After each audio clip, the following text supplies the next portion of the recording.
Like it should be to any right-thinking person, and particularly to any British official or public sector worker, I remain obsessed and fixated on what we have come to know euphemistically as the grooming gangs.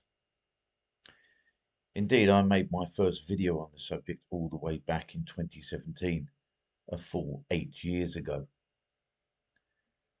The Labour MP Lucy Powell's recent comments on the subject have again rekindled my obsession.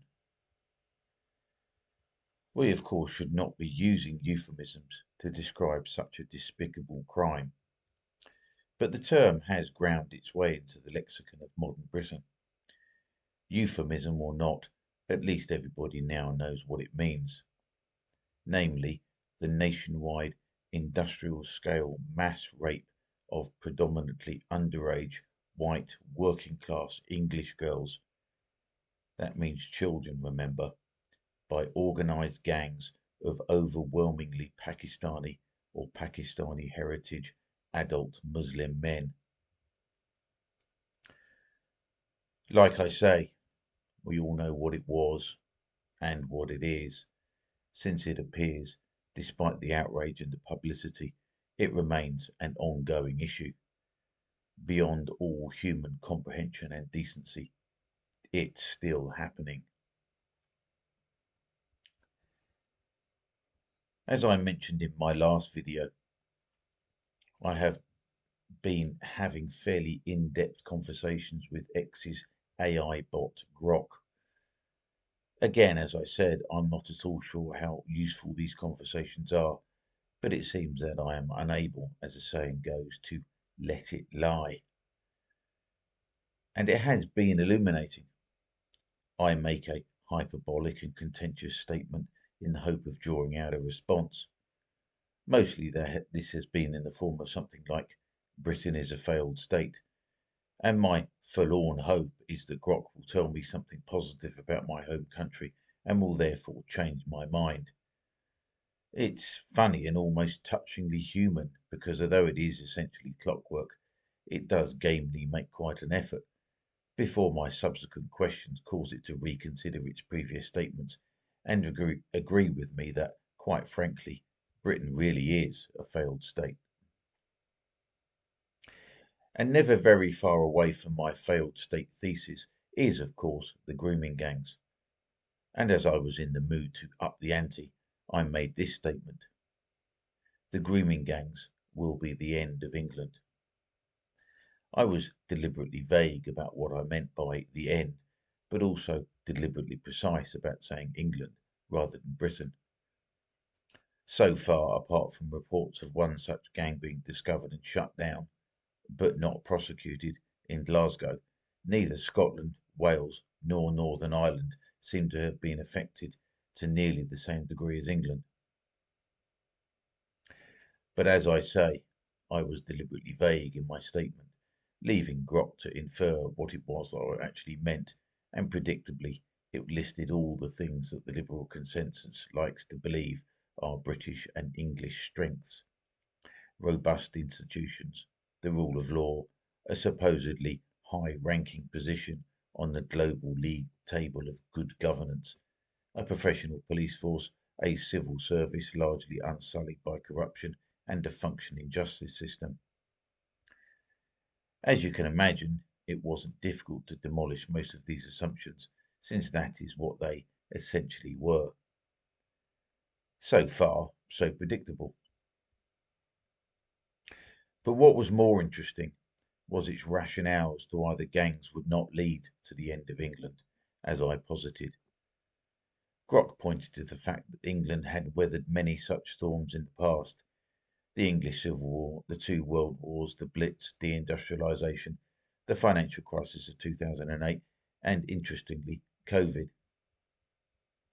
But my response was that all of those events, although perhaps existential and even cataclysmic at the time, were actually just normal, particularly for a country as old as this. The Civil War was when the country turned against itself, but it arrived at a resolution, and England did indeed endure. In wars, the country is attacked, but when it fights back, it is tempered by the ordeal and in many ways emerges stronger than it was before. The financial crisis, although serious, never came close to the collapse of the state, and the history of COVID, if it is talked about at all, which it rarely is being revised as just another struggle that we, as a nation, faced and ultimately overcame. But the grooming gangs are different. They are a wound that, for all the outrage and all the publicity, despite the establishment's best efforts, could not be suppressed. It's a wound that refuses to heal. And of course, it won't heal. It's not being treated. All that's happened is that bandages have been applied in an attempt to hide the putrid, rotting flesh beneath. And it's obviously not working. The stench is too great to be ignored.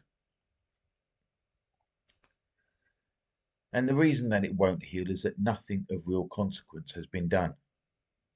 Sure, many, even thousands of the perpetrators have been arrested, charged, tried, and convicted. Many have received very long prison sentences, but many haven't.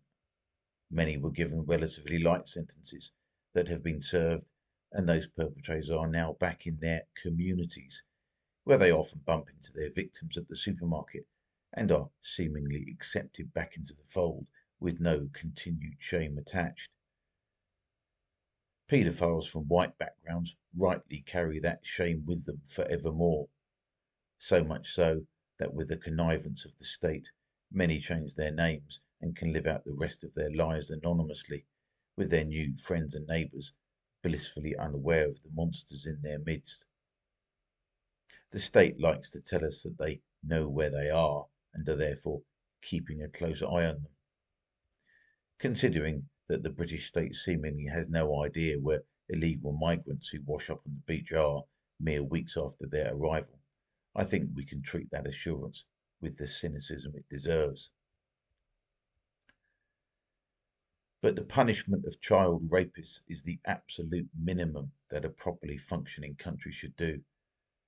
The fact that the British state has had to be cajoled, nagged, exposed, and shamed into it speaks volumes about what they consider to be important. And to give the devil his due, it was actually the mainstream media, in the person of Andrew Norfolk of the Times, that first broke the story all the way back in 2011, although they have been distinctly disinterested ever since. And that disinterest has been sustained for a full 14 years, which is, incidentally, longer than many of the victims have been alive before they were abused and before they were abandoned by the state. So this is where we get to the crux of the matter.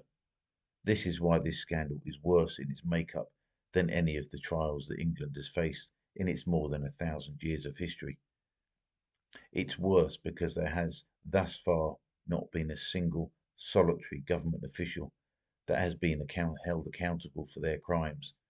Crimes that, at the very least, are neglect, but also include covering up the neglect, which falls under perverting the course of justice, and at worst, complicity with the gangs, and even in some cases, also being child rapists themselves.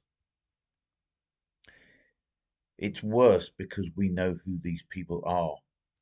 It's a relatively simple matter to dig through the records and the minutes of endless meetings to discover who was in charge at the time, who knew what was going on, who did nothing about it, who ignored it, who covered it up, who by their actions ensured that the girls were abandoned when they could easily have been rescued, who was complicit and also who was involved. A national inquiry, which is hardly a silver bullet anyway, since most inquiries, as part of their remit, seek only knowledge and not to apportion blame, would nevertheless make these answers official. But in many, many cases, we don't even need an inquiry to find this stuff out.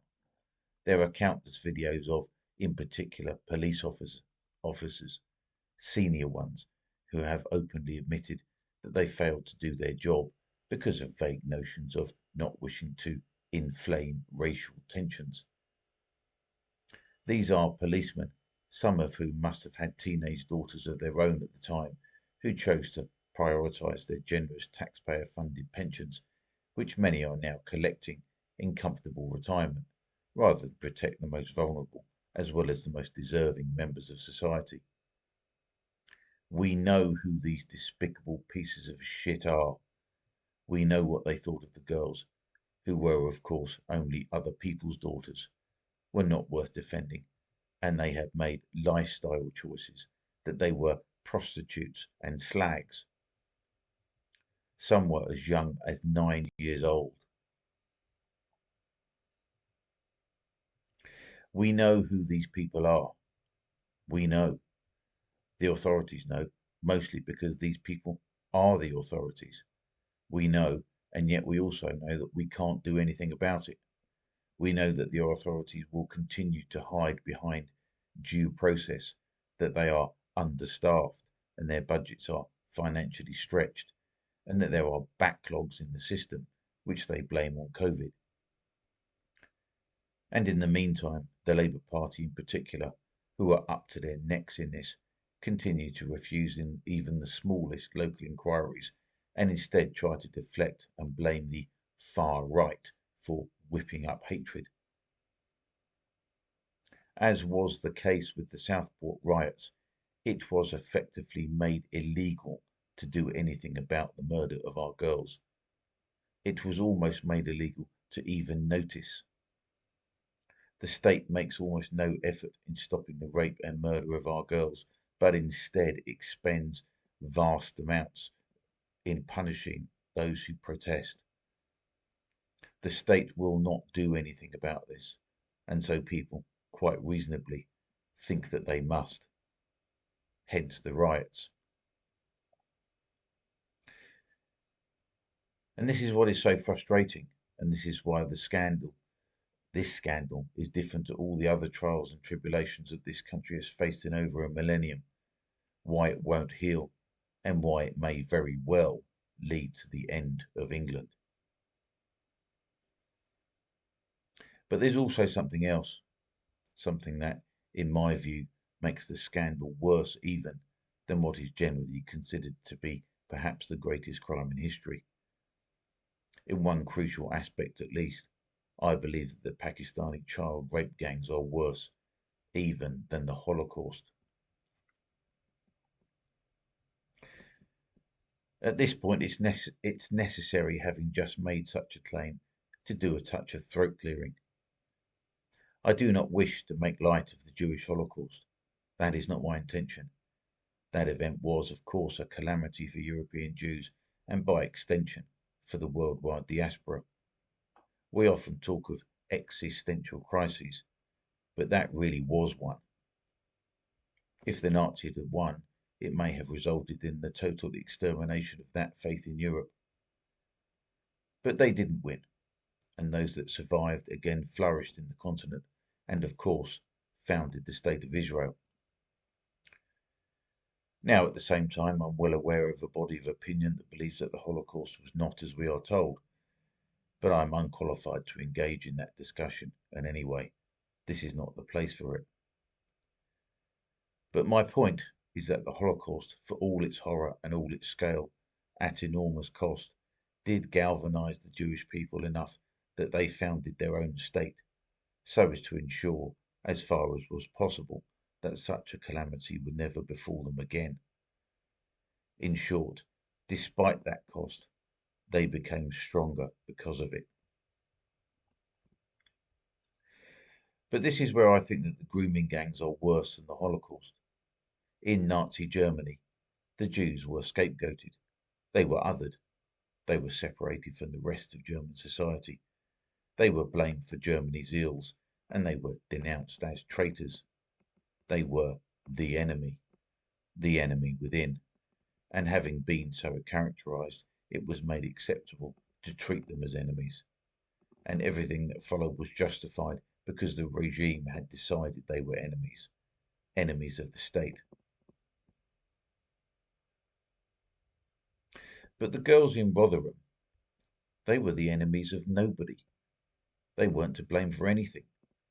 They weren't business owners or money lenders. They didn't occupy positions of power disproportionate to their numbers, as is often said of Jews. German Jews became defenseless because the state disarmed them, mostly in a financial sense. Those who realized early enough used their money to escape. Those who stayed and thought it would blow over had everything taken from them, so they couldn't escape. The girls of Telford, Rochdale, Keighley, Middlesbrough, Leeds, Bradford, Huddersfield, Derby, Runcorn, Oldham, Oxford, Canterbury, and other towns too numerous to mention, were not in any position of power. They had no advantages. They had no money. They had no standing in society. They didn't have the respect of the state, and as it turned out, they didn't even have its protection they were entitled to. German Jews were targeted because they were perceived as enemies. White working class English girls were targeted not because they were enemies themselves, but they were merely the daughters of England, an England that a vile, backward, regressive, and absolutist type of Pakistani Muslim had decided was their enemy. So, in that sense, and in that sense alone, they were enemies. Because to certain types, the daughters of one's enemies are enemies.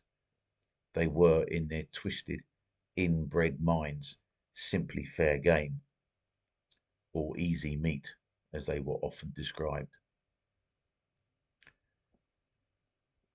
Jews in the Holocaust were made defenseless and were then brutalized. They couldn't do anything about it. But we could have rescued the girls of Rotherham. We could have done something about it. And we didn't. German Jews had all the power and the violence of the Nazi state turned against them. We had all the power and the potential violence of the British state standing ready to defend those girls. And yet we didn't. We abandoned them. We are abandoning them still. And it is unconscionable.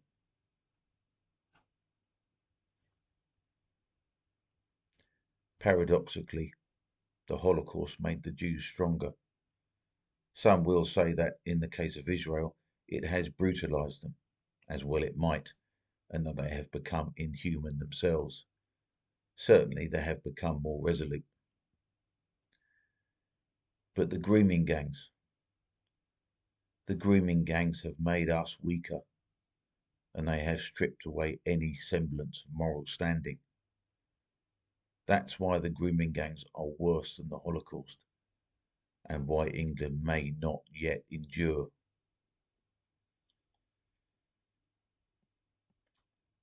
And if it's not resolved, and I say this as an Englishman, remember,